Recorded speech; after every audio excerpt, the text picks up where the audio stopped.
Everybody here knows that Kristin Smart was a beautiful 19-year-old Cal Poly freshman that came here from Stockton, and she went missing. It'll be 26 years next month after attending an off-campus party. So during my 12 years, I adopted the case. I actually met Denise and Stan Smart in 2009. I was campaigning for sheriff for my first election, and they asked if I could meet with them. The interesting thing is they had no desire to be involved in politics.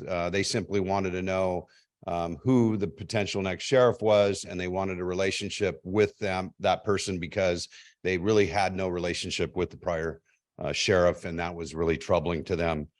So that began my 15-year relationship with them. And I can tell you that they're an amazing family. I mean, to go through what they've gone through, to continue the fight, has been truly phenomenal.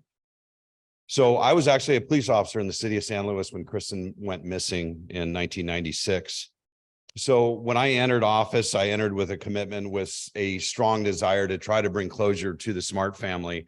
And I really thought that I was going to accomplish that in the first year. Fast forward, that didn't happen.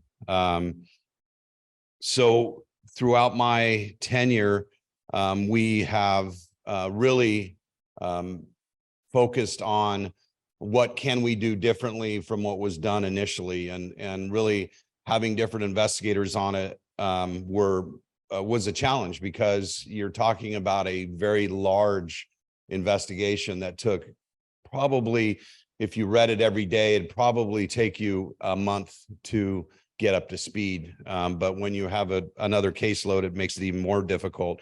So I was fortunate enough for the Board of Supervisors to give me what we called an unsolved case detective, that all they did was work on cases from the past, and Kristin was a focus of that. So our first unsolved case detective was Detective Clint Cole, who ironically retired the day that Paul Flores was sentenced. So he was instrumental in bringing this to a closure, as well as my entire major crimes detective unit.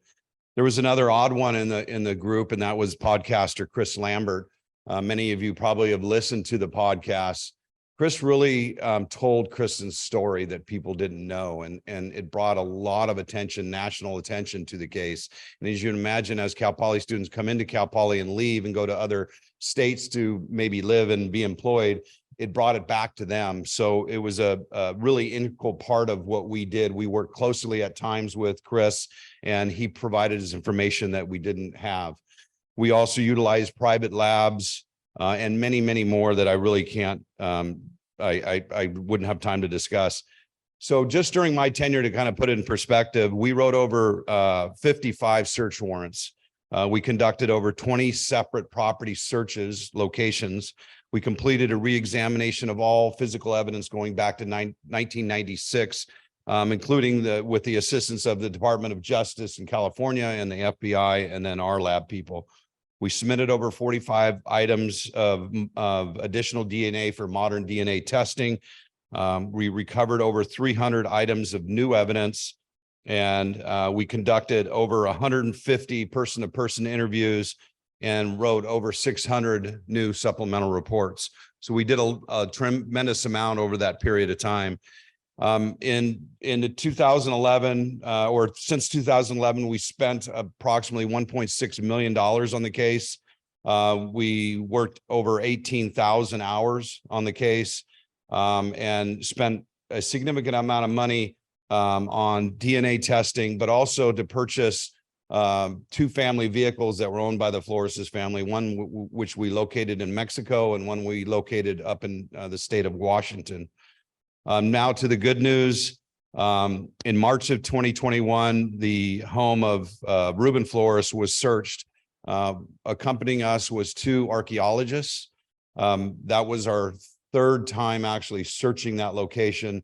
One of the archaeologists was a specialist in ground penetrating radar, and we located an anomaly that we dug up, and we determined that there was blood staining in the ground. That was the final break that we received. And so subsequently, Paul was arrested in April of 21. and convicted in October of 22 and just sentenced March 10th to 25 years to life in prison. I'll just close with this case is not over.